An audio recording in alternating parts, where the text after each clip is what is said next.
Hello, everybody. Thank you for joining us. It is Tuesday, December 29th. We're recording this evening. And, well, this is typically, it's weird because this is typically one of my favorite weeks of the year. I think a lot of people, last year, I had a blast this time of year because I saw Uncut Gems and I saw Knives Out in theaters the same week. But now I was saying on my Patreon episode yesterday, patreon.com/sitdownpod, $5 a month gets you a free show gets you a show every day. That, yesterday kind of felt more like Monday than it did. Yesterday felt more like a Monday than it felt like a holiday, because you can't do anything. And I'm also, well, let me introduce our guest. My guest today is, fan favorite. He was able to. We were able to get him on the show. Thank God. My brother Steve Racine making an How's appearance. it going, Mike? Taking time off from his busy schedule of. I don't know what you're doing. Collecting unemployment and freelance writing gigs and. Have you gotten really good at like gaming the system? Because I feel like maybe you might in 20 years from now you might be just someone who just knows how to take advantage of every government program.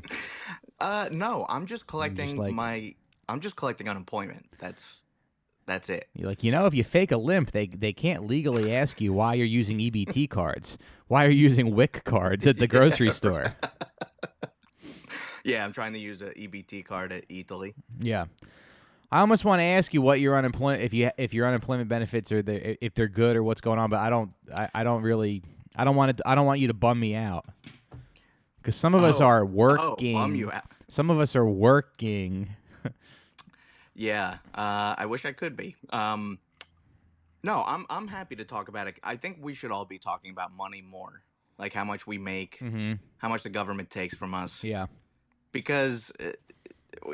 We all just have to be in solidarity with each other that we make shit money. Anyway, my unemployment benefits from the state of New York, it works out to well, see, sometimes I'm just $700 every 2 weeks. All right, so you can kind of live off that, right? I mean, that covers rent, bills. Steve just has an army of mice that go out and do his bidding for him. I'm like Fagin, but just with mice, not little boys. They bring him food from restaurants and stuff. And you're like, oh, good job. Here's a nickel. He gives them like a little treat. He gives them a Gushers if they do a good job. I wish. Yeah. Anyway. But we're gonna do this episode quick because I have to do a little job. I'm doing a moving job to St. Louis tomorrow for a very high dollar client, and yeah. So can I guess? Well, I guess, but I mean, I don't know. I'm gonna say Mark McGuire. Mark McGuire, yeah. I'm moving all his baseball. I'm moving just boxes of. They say illegal in the U.S. on them. Yeah. Imagine you don't know the effects because when you don't see a celebrity for 10 years or something and then they resurface, you're like, whoa, because they age. You forget that people age. Yeah. So it's kind of cool that if you're a celebrity, really the best thing that can happen to you is you die at 31, so no one has to see you get old. Yeah, or like Barry Bonds with steroids. Yeah. He's just gonna be an old, fat, flabby man. No, imagine you meet Mark McGuire and he just has a giant. He looks like a bobblehead or something because those are the effects of steroids. And just has huge breasts. Huge breasts. Breasts, titties. Right. He's like, these used to be filled with muscle. So I don't want you laughing at me. You have to sign an NDA that says you won't tell the world about his yeah, kids. You won't laugh at me. Yeah. It's funny. I mean, it's kind of cool. I was doing some research about Natalie Wood the other night because I don't know much about it. And it's like she died. What's that? Did you find anything out? Well, she was murdered when she was 41. What? Yeah. No, I knew that. Yeah. But there wasn't. Robert really... Wagner supposedly pushed her off the boat. Christopher Walken was there. He apparently, I mean, now it's weird because there were only 4 people on that boat. It was her husband, Christopher Walken, and the ship captain. And only 3 came back. Yeah. Yeah. And the ship captain allegedly said, now I don't know, so you don't really know what the story is, because you would think the ship captain is like a reliable person in that narrative, but he's been accused of like trying to make money and capitalize off the whole thing. He had a book deal and stuff, which makes sense. Which makes sense, you know. Your whole life you're a boat captain. You're like, finally, my number is coming in. All right, things are looking up for old. What do you think a boat captain, if he had known anything, he would have like immediately told the cops? Or do you think he would have known immediately to capitalize on this? Well, that's the thing. Nobody called the authorities for like 3 hours, which is like really funny. I mean, it's not. It's funny that because I don't know what happened. Apparently, like it was like Robert Wagner and Natalie Wood and Christopher Walken on this boat. Now, Christopher Walken was like younger. He's younger. I don't know how old Robert Wagner is. But he was, Christopher Walken wasn't always an old scary man. He's a younger. No, he was like a young, like very like good-looking guy. So imagine like one time Deb was babysitting this dog. She like agreed to watch this dog, and it was the dog of a guy that she used to sort of like casually date. You know, every woman that you date has like a guy that she fucked, and now they're best friends. This isn't it. I mean, not that. I mean, I might be guilty of that too. Actually, I can't. But like, not currently. I can't front. Not currently. In the past. No, but there's people that like I might have hooked up with that I'm like friendly with now. Yeah, of course. Yeah. But it was like forever. You know, it was like forever ago. Right. But I remember I had one relationship where like it kept coming up that like it just kept coming up that she like fucked every single one of her friends. She had all these guy friends that she fucked, which is fine. And you're like supposed to like not care, you know? Like I'm just saying, I can see why Robert Wagner pushed that bitch in the ocean. No, I'm just kidding. But it's just weird where it's like, oh. Okay, it's your wife. It's you're on the boat with your wife and some hot guy that she's all buddy with. So apparently, Robert Wagner's kind of the real victim in this whole thing, you know. No, but the guy who, look, like I don't know if it was purposeful, whatever. Yeah. Like if he just like in a rage like pushed her and she fell, or he clubbed her and she fell. Mm-hmm. What wasn't the rumor that she was fucking Christopher Walken, and the idea is that he confronted them? The rumor was that because they were in a movie together, and her sister thinks that they had some kind of thing. She thinks that Natalie Wood had a thing for Christopher Walken, but they didn't like have a relationship. So I don't know why like. So it's already kind of weird. I mean, there's a ton of inconsistencies in this story. I didn't plan on this being the episode, but I think it's a good thing to. It's a fun thing to talk about. But it's already weird that you would be because that was the thing that nobody seems to like in all the YouTube videos that I watch. Nobody seemed to question that where you're just on a. It's like imagine being on a boat with your wife and just some hot guy that she did a movie with. You know, like you'd be just pissed from the beginning. You'd be like, "This fucking sucks." I'm telling you, like, if you're an insecure man. I guess, but it's weird. It's also, just the whole thing with faithful? like. Was he faithful to her? Well, nobody was back then. Yeah, and what year is this again? Look, Steve, we just defeated the Nazis, and everybody was getting side pussy left and right. So all the more reason he should have been understanding. FDR got on the radio, and he was like, "Congratulations, Nazi Germany has been defeated. Now go out and get some side pussy, everybody." Dudes rock. Procreate. Your wife won't care. We defeated the Nazis. But I'm just going back to this. So one time, Deb agreed to watch this dog because this guy didn't have, and it was a guy that she's like hooked up with, and the dog like peed and pooped on the floor like a couple times, and it made me so. I had to clean it up because she wasn't home, and I broke up. I was like, we're done. And not that we did end up breaking up, but I just had to be like, okay, if you're gonna like push me this far, then I have to like set a boundary here. I can't set a clean boundary up or push it a step further. I was so like, that I you can't get her to apologize. Well, I was like, I can't be in it. You'll never respect me. This is probably like archaic and stupid, but I was like, you'll never respect me if you have to. I was like, you'll never respect me if you just happily clean up an ex's. I'm just dog happily shit. cleaning up the shit from the dog of a guy that you had sex with.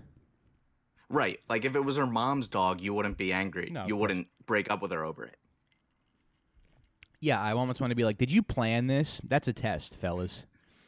If you ever find that you're cleaning up a chihuahua's shit that belongs to a guy that penetrated your wife, she's actually testing if she wants you to leave her. So anyway, yeah. Yeah. Anyway, right, this so- had to do with Natalie Wood and because I was watching a couple YouTube videos last night, and the whole thing was like, everybody was like, oh, there are a lot of inconsistencies in the story. There's many facts of the case have been disputed, but nobody was like, yeah, why did he have to go on a boat with his wife and some hot guy that she was interested in?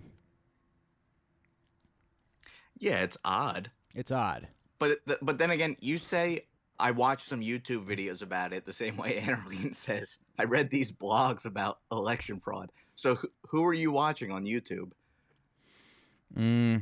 Were they like friends of friends talking about it, or were they people who were at the scene, or are they? It was like those YouTube hit like videos, those like history style videos. Oh, okay, like PragerU. No, not PragerU. You're trying to bait me, but there's like a bunch of YouTube videos like Watch Mojo. That's a good thing, that. Here's these the YouTube thing. channels that obviously have a lot of money behind them that I think are more legit than the average. But even the average guy, with production value. Yeah, but even the average guy with a microphone is going to be like, you're right. There's a lot of shit on YouTube, but even the average guy with a microphone is going to be like, is going to be more reliable, I think, than I don't know, whatever kind of like corporate. Whatever, Yeah, than like Entertainment Tonight or Hard Copy or whatever it is. Well, yeah, you're not going to get it from Entertainment Tonight, but if you read like books on film history from like not theory or anything, but actual like documenting of the times, like Peter Biskind or Mark Harris wrote a book around that time. Like you hear about that thing peripherally because they all ran in the same circles. But the evil fucking thing about Robert Wagner is, like, back then, he could have just said what actually happened. If he said, like, oh, I, like, accidentally pushed her. Like, everyone would have believed him. And he said we were drunk, like, because no one believed women then. But that's the other thing, too, is, like, they were super drunk, and they were, like, they were on this boat, and then they didn't call the... What's really funny is, like... They didn't call the Coast Guard for like 3 hours. So it reminds me of the Ted Kennedy and the Chappaquiddick thing. Yeah. Where like crashed the car and then they didn't call the cops till the next morning. Do you remember Dad when we were younger telling us about Ted Kennedy, and he was like how much of a scumbag he was? Well, I just remember Dad being like, "Let me tell you boys something about Ted Kennedy, all right? He's a drunken murderer."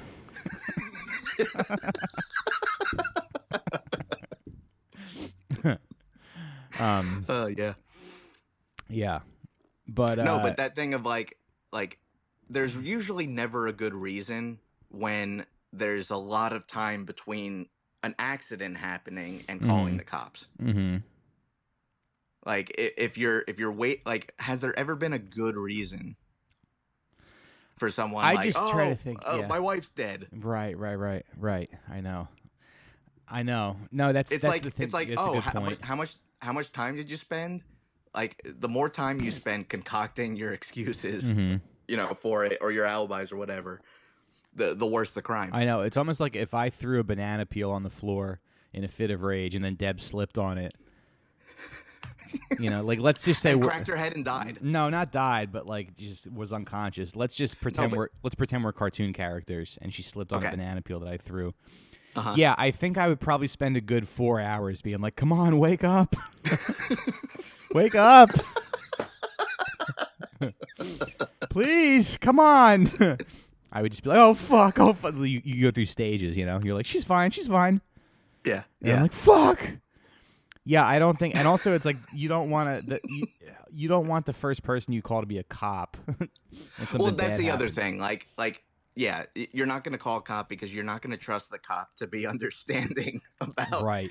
Hey, I swear I just threw that banana peel and it happened to land. It's like, listen, buddy, in front of her. The cop's what like, are the odds? Yeah, the cop's like, listen, buddy, I'm gonna go to Home Depot. I'm gonna get some plastic wrap and some tape. You can roll her up like a rug and just put her in the building garbage. This happens all the time. And you know what? You have kind eyes. You know what, pal? I'm gonna do you. I don't really do this, but you know what? There's something about you I like. You remind me of my son. Who went through the same thing. Oh, Christ. And then she wakes up. She's like, "What? What was that?" I'm like, "Oh, thank God you're alive." Wait, so I was thinking, like, what's kind of funny is I have to do this job to St. Louis tomorrow, and I'm like, everything's ready. I did my pickup tonight, so I have half the stuff loaded. So it's all in the truck. The truck's padlocked in front of it's parked on the street. I'm gonna do another pickup tomorrow, and then I'm gonna head out to St. Louis. So it's funny, but just the idea of being a trucker and like getting in a fight with your wife. And then just be like, you know what? I don't need this. I'm going to work. And then you're just gone for 6 days.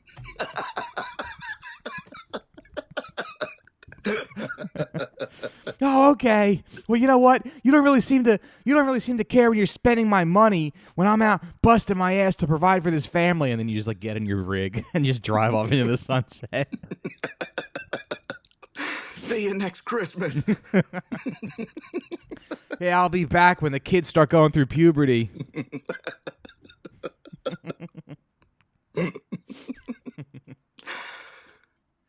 Do you like that idea? What?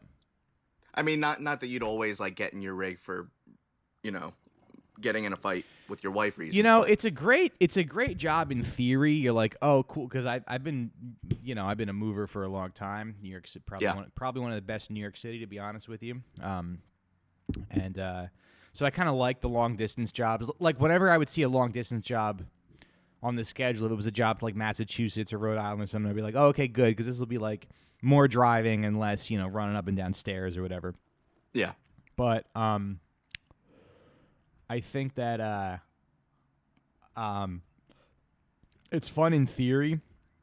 You're like, oh, okay, cool. I'm gonna because these jobs, I just put them together and I bill myself, a pretty good day rate for. And I'm like, oh, this will be great. You undersell yourself. You're getting people get a bargain. I'm doing okay. Nah, not really. I mean, it's comparable to what other companies would charge. Like I charge. Well, because you're honest. Yeah, I am. So anyone that hires you can at least like be comforted to know you're not scamming them. Well, I'm charging now for this job at St. Louis. I'll tell you what I'm charging. I'm charging $3,700 plus gas and tolls. Okay. So with that $3,700, you think it's cheap for the move itself? Yeah. You think it's cheap? I mean, and that's not even counting the fact that we're still in the middle of a pandemic. Right. So, I think that's and it's New Year's Eve, my favorite holiday. That's right. Yeah. Wait, why is it your favorite No, holiday? it's not. It's my least favorite holiday. I hate New Year's. Oh, yeah. New Year's and St. Patrick's Day. It's not Day. a holiday. St. Patrick's Day is the worst holiday, but New Year's is second worst. St. Patrick's Day. I don't even consider St. Patrick's Day a holiday. No, you don't get off of work. Yeah. It's just like, hey, here's the week where we wear green and get shit-faced. And it's for mix. Yeah. It's an excuse for mix to fight and vomit all over each other. Look, they get it all out on that one day, and then they pull their act together the rest of the year. Yeah. All those bridge and tunnel holidays, I think, are pretty. Like New Year's, any bridge and tunnel, New Year's, Santa Con, yeah, St. Patrick's Day. Why don't you stay in Long Island where you belong and give each other COVID? Like I know you're dying to do. You stupid motherfuckers. All right, so you're doing this move by yourself. Yeah. And what's the plan? So are you leaving early tomorrow? Wait, so Deb's sister's dating a new guy, and Deb met him. I haven't met him yet, but he's a TLC cop, taxi limousine commission. So I guess his job is to arrest Uber drivers. And Deb was like, yeah, I don't know if you're gonna like this guy because he all he does is talk about Trump. Like he's a big Trump guy, and he's always it's Staten Island. I don't know. I mean, what do you expect? That's who. I don't know, a few people, but anyway, go on. Yeah, and then she was like, I don't know if you're gonna like him. All he does is talk about politics. He's a big Trump guy. And I'm like, well, I mean, I like to talk about politics, so maybe I can I don't know, maybe I can find some common ground or something. Or I mean, my mom likes Trump. I mean, mom, I saw mom this weekend, and she is such a mark. It's really funny. She really thinks that Trump. She would buy a picture of Trump dressed up like George Washington, crossing the Delaware. No, she wouldn't. She would. You think she would? Mimi, definitely. She thinks that he cares about people. She thinks that he is fighting for the American. She honestly thinks that he's fighting for the American people. That's how much of a. I mean, I hate to say it, but that's how much of a fucking mark she is. That's true. Yeah, she does think that. I'm sorry. I feel like we were talking about 6 different things right here, but we're gonna get back to. Yeah. But so this guy, you're laying the work to tie it all together. So anyway, so this guy was so I was like, that's fine because I can talk about politics a lot, and I can talk to I feel like I can talk to anybody about politics. Yeah. But then she told me that he was talking about how he likes to cook, and he was like, oh yeah, I love marinating some chicken breasts and some Italian dressing overnight and throwing those on the grill. And I was like, all right, I don't like this guy. He sounds like a fucking Philistine. He sounds like a fucking Neanderthal. Ooh, Italian dressing from the bottle? Hey, maybe just a couple of years ago he was just eating it raw. Maybe he just learned how to marinate. Maybe, but it's you're a fucking animal. You think that's I mean, and also, Deb said that he loves talking politics. He talks about Trump all the time. Yeah. That's not politics. Yeah. No, that's yeah. It's reality TV. Yeah. So if you that's talking about Heaven's Gate all the time. That's being wow, they give us these free shoes. Yeah, at this point, if you're still on the Trump train, you're you might as well just it's you're in a. Yeah, we get these purple jumpsuits and Nikes, and one of these days the aliens are gonna come down and rescue us, and they're gonna take all the bad people. They're gonna send all the bad people to hell. Well, there's only 2 outcomes for people who support Trump. Mm-hmm. They slowly lose their mind, mm-hmm. or they shoot up a pizza place, or wherever the next QAnon batshit theory comes from. Yeah. They're all headed toward just violence. Yeah, I know. Violence and I don't know apathy. I don't know what to make of it. It's weird that well, anyway, so let me get back to let me get back to being a trucker. Yeah. So yeah, because we have 3 different conversations we have to tie up and wrap up, but on improv they call that something where you're laying pipe. Mm-hmm. No, or you're dropping threads that you're gonna tie together. I don't know. Fuck it. Go on. In improv they go, hey, did your grandfather do business with the Nazis? Welcome to UCB. Can you pay cash for our classes? All right. Anyway. Go back and tie this thread. All right, I just want to end the trucker thing. So yeah. So whenever you do these long distance jobs, you're cool. It's gonna be the open road. I got my audio book. I got my cooler full of snacks. I got my I got my iced coffee. I'm gonna just be driving all day, me by myself. And then after like hour 6, you're like, this is fucking awful. You know? You're like, this sucks. Your back starts to hurt. After you'll be in the truck for like 3 hours, and then you'll pull over to stop, and you like can't walk. Your muscles are so tight, it's like hard to walk. You're just like limping to the McDonald's where you're gonna get your McFlurry and your chicken nuggets. Yeah, I mean, I like doing it for a trip. Yeah, but if that's your day in, day out, I don't know how these guys do it. That's why. Well, they do it for the money. The pay is really good because the standard of living is terrible. It's okay. Yeah, the pay's okay. I mean, you can have you can make like you can have like a decent life. Yeah, but it's not going to make a living wage. I think you can make a living wage, right? Being a truck driver. Yeah. Some guy reached out to me and he was like, you can make like $70,000 a year, which $70,000 a year in, if you live in Indiana or something, right? Even in New York, I guess you can make that work. 70. You can be like you can be a truck driver with like 4 podcaster roommates in Bushwick. And you're just like, actually, it's not a bad. Like, you're just on the open road. You just park your rig in front of some coffee shop,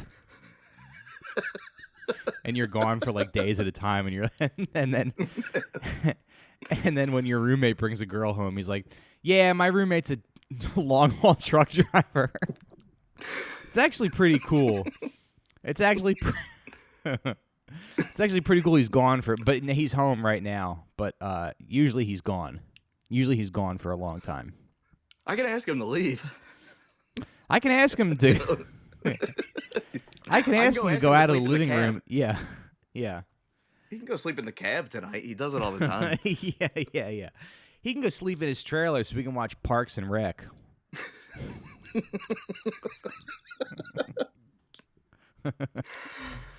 All right, and before the trucking thread, what was the thread before that? We were talking about Natalie Wood and Christopher Walken. Okay, so I'll wrap that one up. Yeah. Because we're going to be a little more than halfway done after I wrap that up. Okay.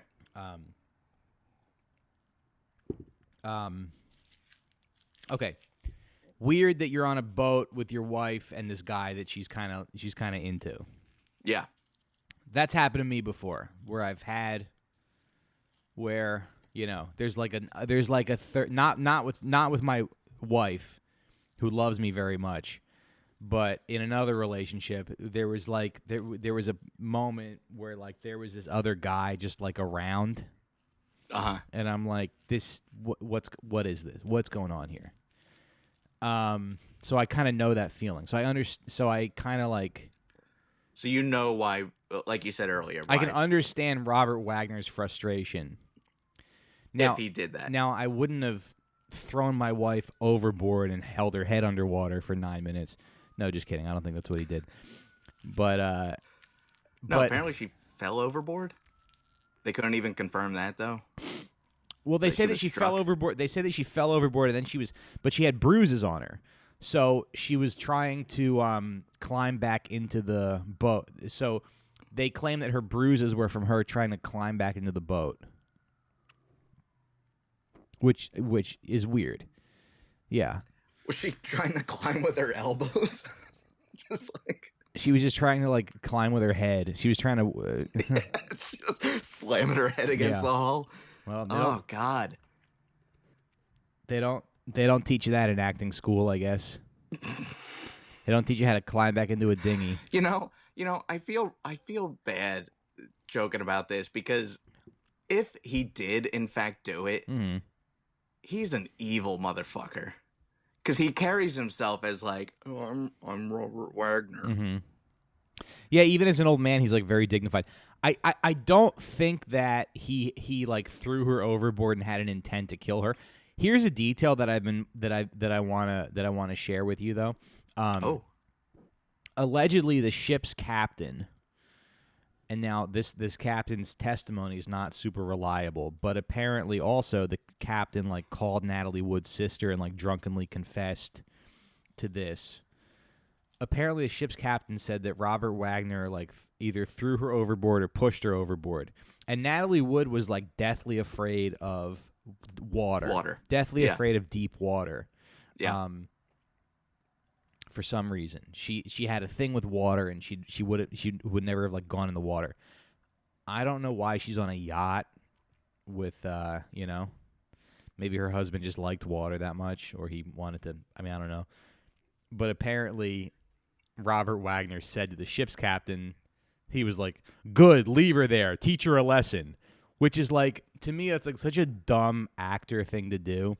Like, actors are so stupid, and they don't understand that you can't just like push your girlfriend in a boat and leave her in water. Yeah. Yeah. You can't just push your wife overboard. And they were all sloshed. Yeah. You know? Oh, they were all like shit-faced. Like really drunk. They were all like blackout drunk. So yeah, he's like, he doesn't give a shit, and he's just like flailing about. Mm-hmm. He's like, "Good, leave her, whatever." Leave her, yeah. And then, so then the ship captain. But then why wasn't Christopher Walken like, "No, we can't throw her in the water. I love her. That's not cool to do to your wife." No, but really, like, what did the captain say? Like, imagine a guy who starts a podcast about the Natalie Wood murder just to do his Christopher Walken impression.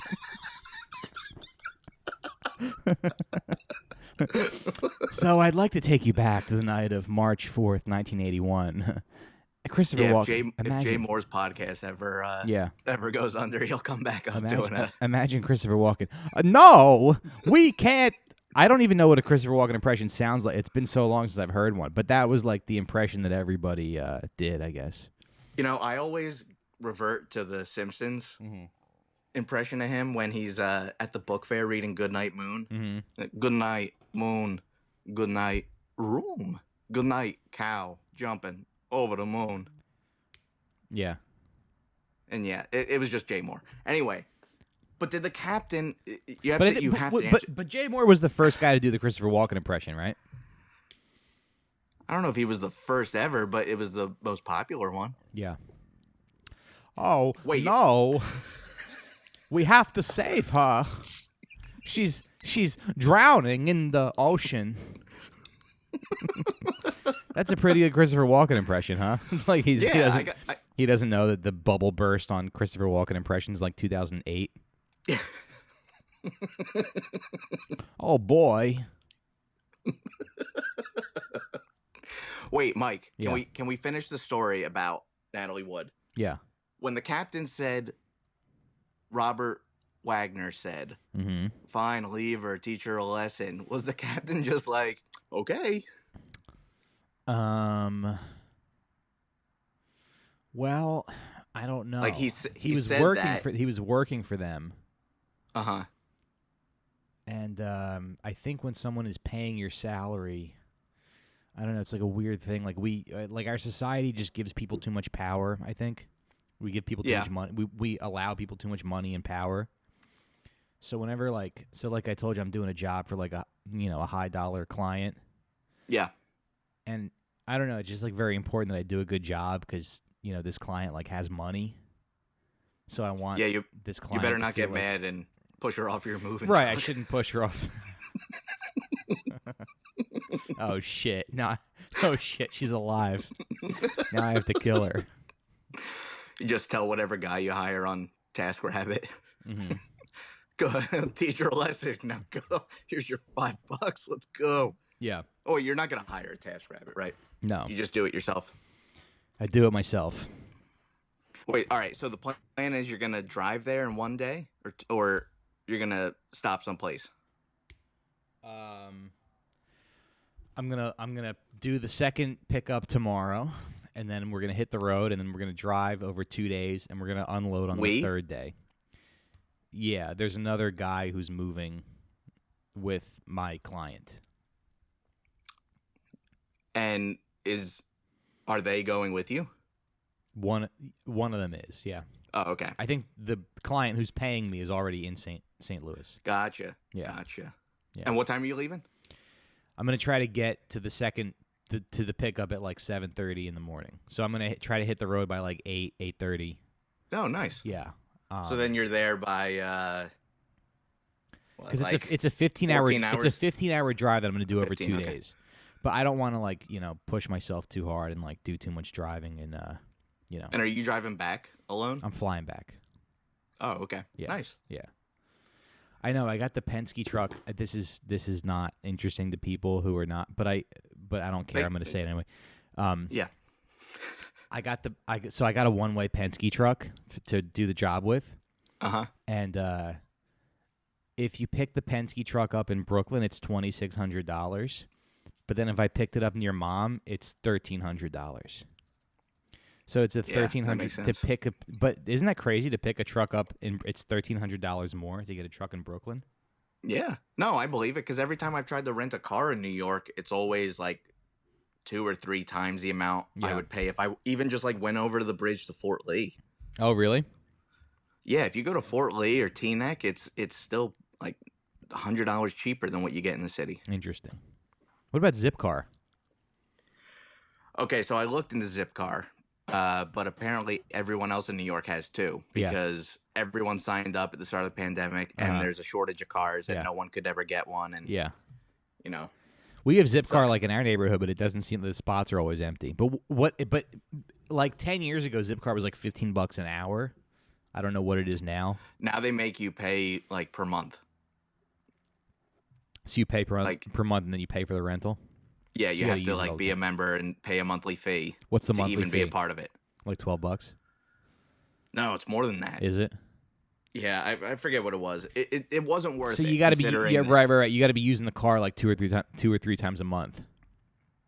Yeah, and I mean I can find reasons to use it, but at the same time, like people were going months without being able to book a car. So what's the point? Right. Okay. So I guess so the Natalie Wood thing. Nobody knows who killed her, but she I don't think there's any more details to go over in the case. No, I'm just gonna say I think Robert Wagner did it. Yeah. Who else?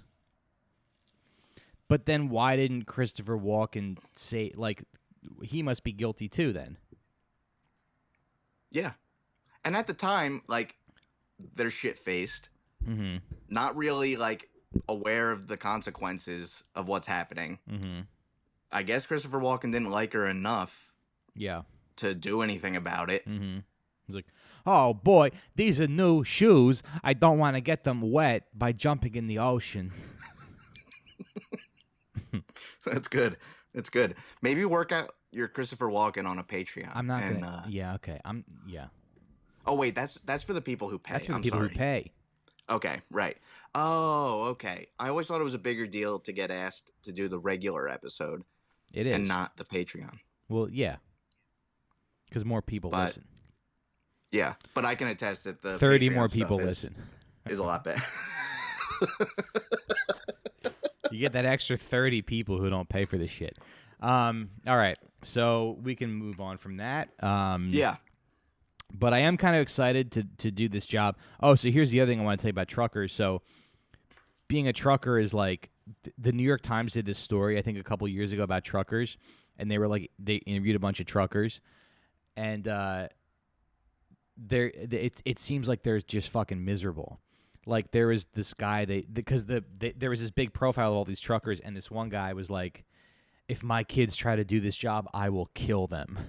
He's like it's brutal, and it's a weird, it's a weird thing where if you find something in life that pays you a living wage, it's very easy to get stuck doing that. Whether it's like waiting tables, because waiters, there's some waiters that make pretty good money. Mm-hmm. I remember our cousin Luke's, he worked at Tao's in Vegas, and I remember back in 2005, him being like, I make $80,000 a year, Yeah. So like waiting tables, but it is what it is. You make good money. And then with like truck driving too, you're like, oh, okay, well this like pays the bills. This pays the bills, and I have some extra money to buy Star Wars action figures or whatever it is. I'm not living fucking hand to mouth like literally 60% of Americans. Yeah. who don't have Yep. $500 to cover to cover an emergency. So yeah, you're just thankful to be working when you get that job, and you do it for a while, Yeah. and then that's all you're qualified for. And then it's all you're qualified for. And then before you know it, you're 47 years old and your fucking knees don't work.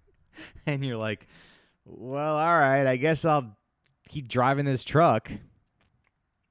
I don't know. Yeah, because they don't have any other choice. Yeah.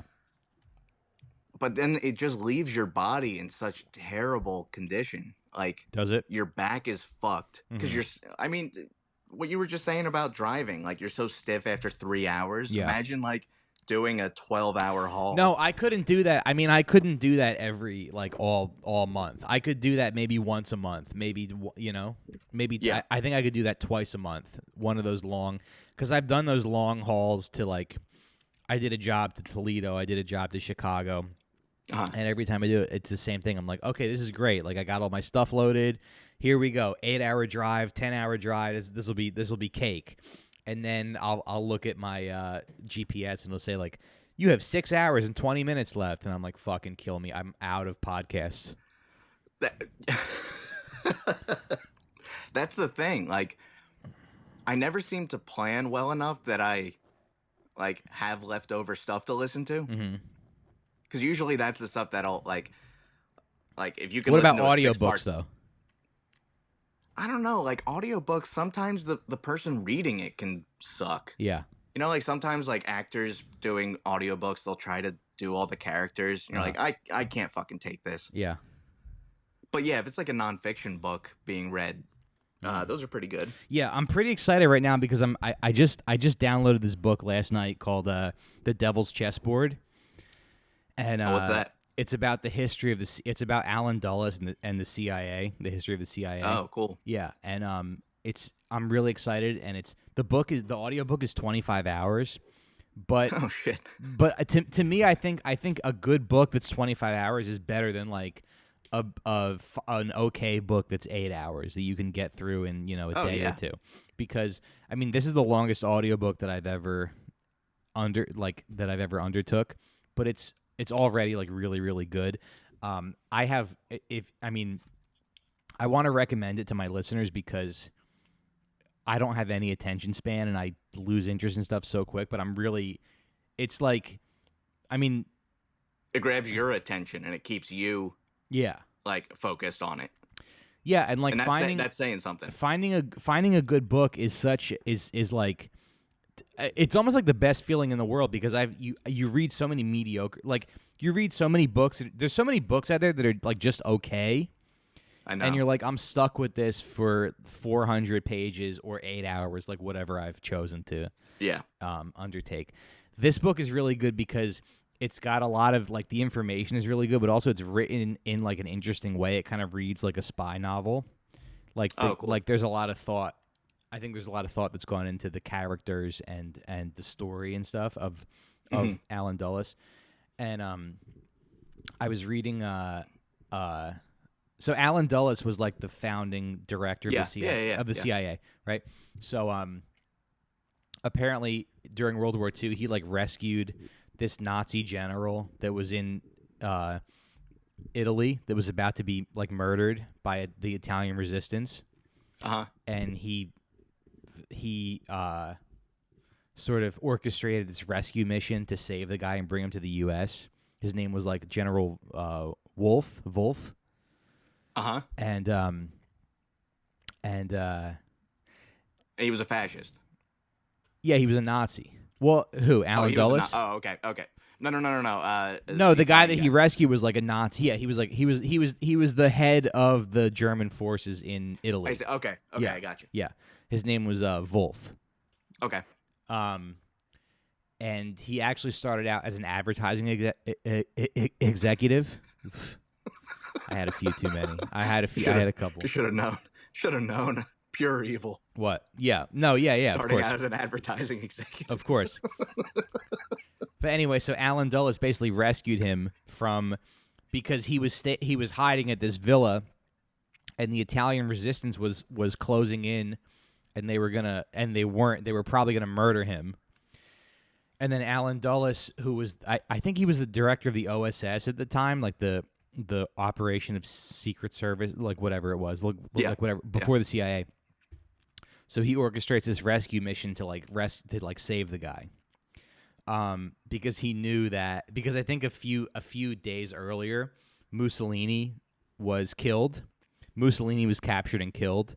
And I just want to say that, man, they really fucked Mussolini up. Like, it was Really? Yeah, it did not end well for Mussolini. He was trying to escape to Switzerland, and they caught him at a roadblock. Him and his entourage, and they said that they were gonna like treat him fairly, and they ended up like machine gunning him.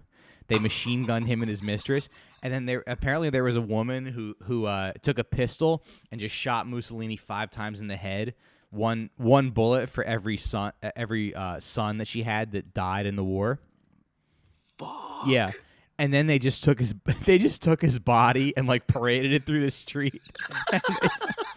They just like dragged him and his mistress. They just dragged his body through the street, like spitting on it, and like they fucking hung it upside down. Oh my god! And apparently, like Gaddafi. And then when Hitler heard about that, he was like, "I'm gonna kill myself, and you have to burn my body right after." He like ordered his lieutenants. He ordered his lieutenants to burn his body. I had no idea either.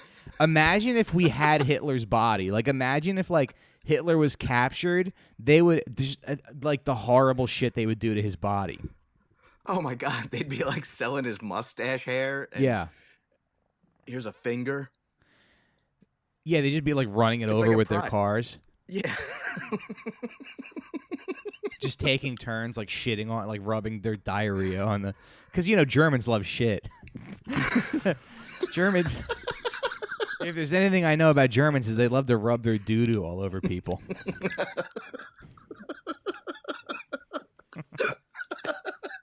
So they would probably do that. They're like, oh, good. I just ate a lot of chocolate so I can rub my doo-doo all over Hitler. That's probably what would happen.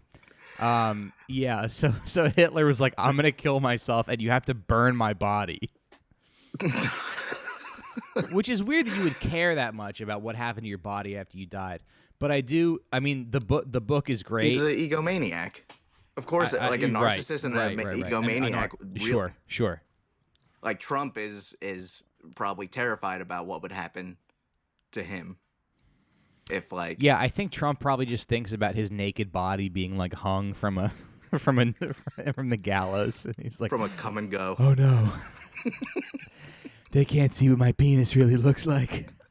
No, but imagine if, like, again, like, most of his followers are too far gone to believe anything bad about him. But if there was anything that ever turned those people against him, they'd flay him. Like, they would lynch him, and we would let them. Like, that's how gross we are. I guess, but, like, what would it be, though? Like, what would it be that turned them against him?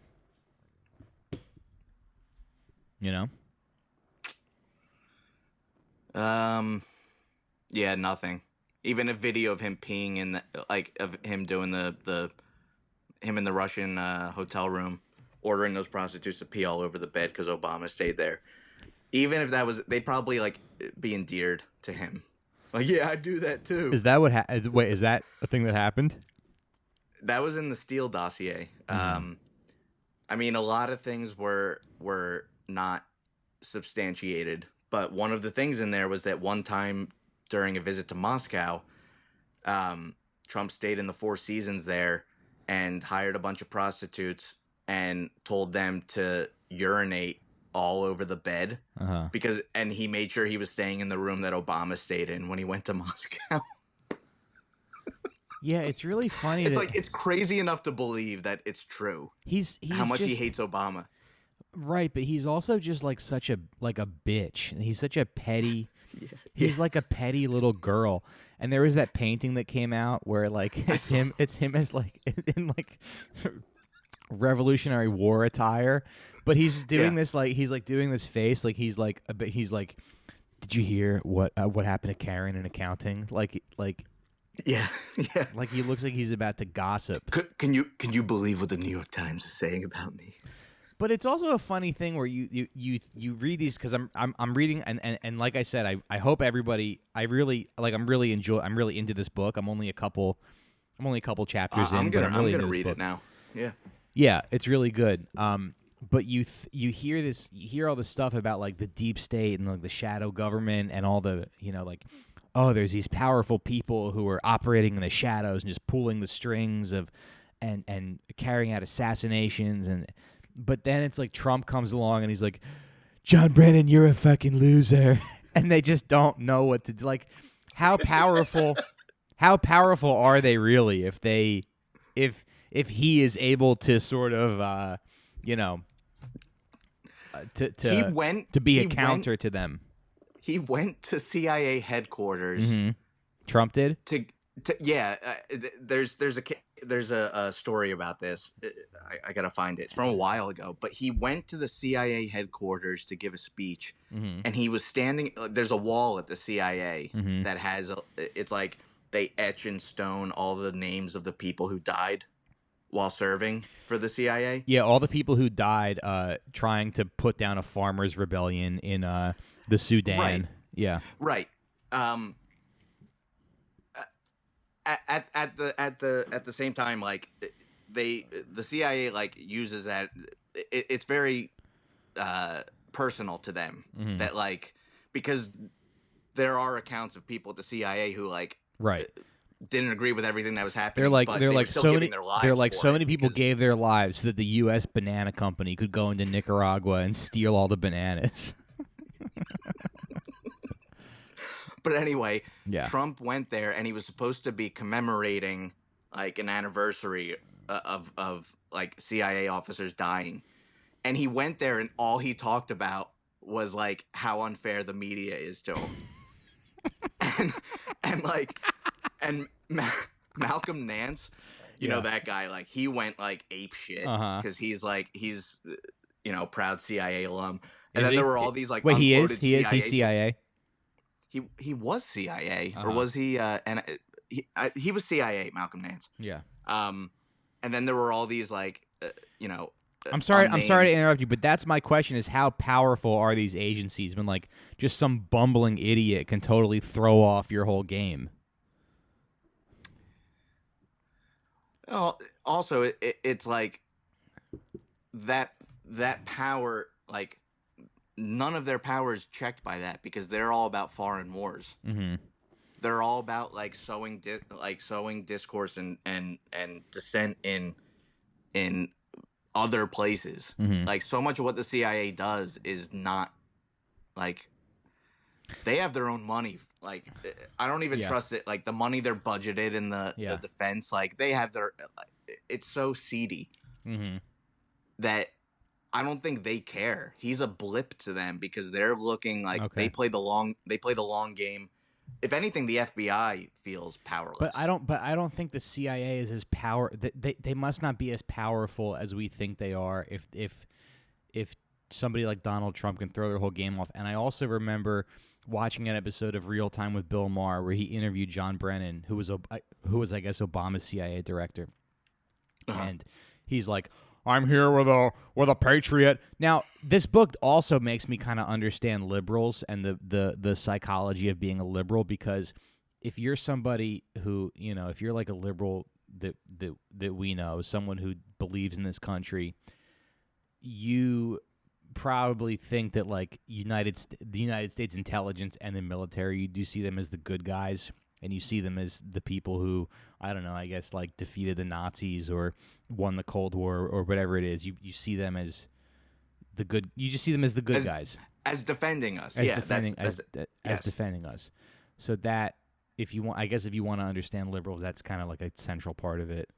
I mean, but to think that like, I don't know. I get into the gray area here of like there are people that like devoted their lives to working at the CIA and everything to their knowledge, what they were doing was integral to the security of America. But, the CIA is the number one reason that socialism hasn't worked. Yeah. So But it was just weird because this Bill Maher interview said Bill Maher's like, I'm here with a true American hero, Mr. John Brennan, and the whole audience was like, "What?" Like Well, that. his They audience got is so stupid. they're Yeah. so fucking stupid, but they got so excited for this guy, and like John Brennan is there, like, and he's clearly uncomfortable, like he's. It's almost like he kind of, you almost get the sense that he was being confronted with his own life and the choices that he's made, and that he's almost a little embarrassed because maybe Trump has reminded him that he's, that he ain't shit, as they say. Yeah. No, that you are right in that, like, how is it that this fucking oaf managed to like? I mean, I'm gonna rewatch that interview, but that kind of was the takeaway that I got from it. Well, yeah, I mean, he was trying to rehab his image too. Like, he was just speaking out against Trump. Like, no CIA director, former or current, ever on the record would say anything disparaging about the president, or would, about any elected official, at least publicly. So for him to do that, like, that should have been a warning to a lot of people that, like, oh, this quote unquote deep stater is like super worried about this guy and the threat he is to it. Yeah. Like, the CIA was like, they were kind of the safeguard of like, oh, we've got shit under control. Like, you never have to hear about us. You'll never read about us in the paper. Like, we're keeping you safe. But Trump, like, you think Trump, like, state secrets are safe with Trump? Like, there are people at the CIA now who are talking about, like, okay, what are the contingency plans in place if he starts to try selling state secrets? Like, they got to have plans for how to assassinate a former president. I mean, they've done it before, but a former president? Yeah, Kennedy. But he was the current president. Yeah. But still, they have to plan it. God, that's so funny. I don't know. Imagine that. Imagine that they try to kill Trump like 30 times, like Castro, and they just can't do it. They try to give him like an exploding cigar or something. They call the Mexican. What are you doing? I don't smoke. They call the Mexican cartels, and they just can't. Trump dies at like 116 years old after 91 attempts on his life.